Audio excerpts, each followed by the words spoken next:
కోనసీమ తిరుమల వాడపల్లి అశేష భక్తజనం సందర్శించే ఆరాధ్య దేవాలయాల్లో వాడపల్లి ఒకటి. వాడపల్లి తీర్థం అనగానే వాడవాడల ఉత్సవమే, ఆబాల గోపాలానికి ఆనందమే. ప్రతి సంవత్సరం చైత్ర శుద్ధ ఏకాదశి నాడు శ్రీ స్వామివారి కళ్యాణ మహోత్సవాలు అత్యంత వైభవంగా జరుగుతాయి. కోనసీమలో కొలువైన దివ్యక్షేత్రం వాడపల్లి క్షేత్రం. రాజమహేంద్రవరానికి సమీపంలో అఖండ గోదావరి రెండు పాయలుగా విడిపోతుంది. ఆ రెండు పాయలు చెరో వైపున 100 కిలోమీటర్ల దూరం మేర ప్రవహించి సముద్రంలో కలుస్తాయి. ఈ రెండు పాయలలో ఒకటి గౌతమి, రెండవది వశిష్ఠ. ఈ రెండు పాయల మధ్య ఉన్నదే కోనసీమ. కొబ్బరి తోటలతో, పంట కాలువలతో పచ్చగా కళకళలాడుతూ కనిపించే కోనసీమ పేరు వింటేనే మండు వేసవిలో సైతం మనసు చల్లబడుతుంది.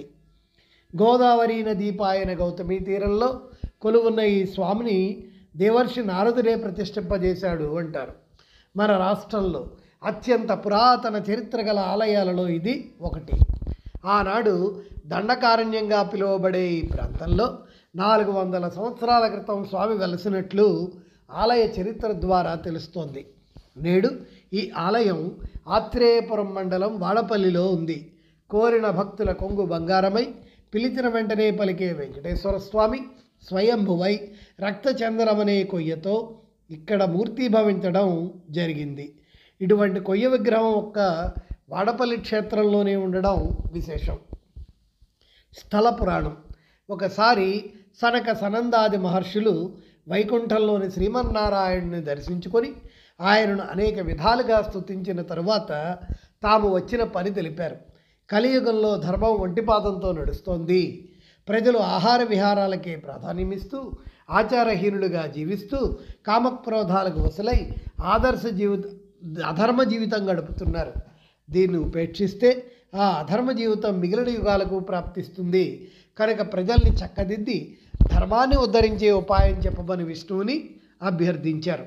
అప్పుడు విష్ణువు అధర్మం పెరిగినప్పుడు ప్రతి యుగంలోనూ స్వయంగా వివిధ అవతారాలు ధరించాను.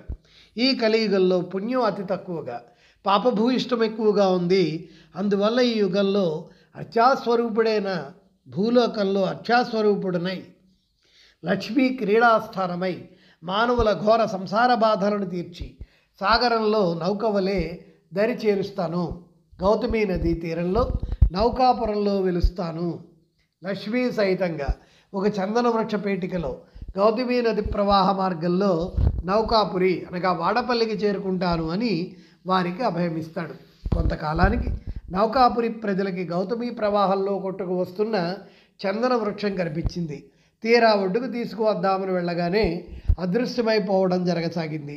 ఒకరోజు గ్రామంలోని వృద్ధ బ్రాహ్మణులకు స్వామివారు కలలో కనిపించి, కల్మషం వల్ల జ్ఞానం లోపించి మీరు నన్ను కనుక్కోలేకపోతున్నారు కనుక పురజనులందరూ గౌతమి స్నానంతో పవిత్రులై మంగళ వాయిద్యాలతో నౌకలో నదీ గర్భంలోకి వెళితే కృష్ణ గరుడ వాలిన చోట నేనున్న చందన పేటిక దొరుకుతుంది అని సెలవిచ్చారు. స్వామి చెప్పిన ప్రకారం అందరూ పవిత్రులై ఒక నౌకలో నదీ గర్భంలోకి వెళ్ళగా చందన పేటిక లభించింది. దాన్ని ఒడ్డుకు తీసుకువచ్చి తెరిచి చూడగా అందులో శంఖ, చక్ర, గదలతో, కంఠ వనమాలలతో, నుదుట ఊర్ధ్వ పుండ్రాలతో, పద్మాల వంటి కన్నులతో ఒప్పుతున్న శ్రీ స్వామివారి దివ్య మంగళ విగ్రహం కనిపించింది. అక్కడికి దేవర్షి నారదుడు విచ్చేసి గతంలో ఋషులు వైకుంఠానికి వెళ్ళి ప్రజలు ధర్మాన్ని ఉద్ధరించడానికి ఉపాయం చూడవలసిందిగా విష్ణువుని ప్రార్థించడం, విష్ణువు ఇక్కడ అత్యావతారంగా వెలుస్తానని చెప్పడం తదితర విషయాలు ప్రజలకు విపులంగా వివరించారు.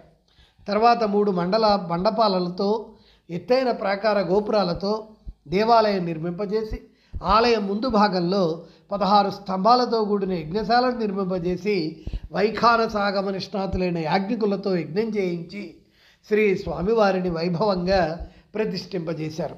వేం అంటే పాపాలని, కట అంటే పొగొట్టేవాడు కనుక స్వామివారికి వెంకటేశ్వరుడు అని నారదుడే స్వయంగా నామకరణం చేశాడు. గౌతమి గోదావరి అతి పవిత్రమైంది. ఈ నదిని స్మరించడం వల్ల, నదిలో స్నానపానాలు చేయడం వల్ల అమోఘమైన శుభ ఫలాలు పొందుతారు. గౌతమి నదిలో పవిత్రులై స్వామిని దర్శించిన సంతానార్థులకు సంతానం కలిగి దివ్య ఫలాలు పొందుతారు అని నారదుడు సెలవిచ్చారు.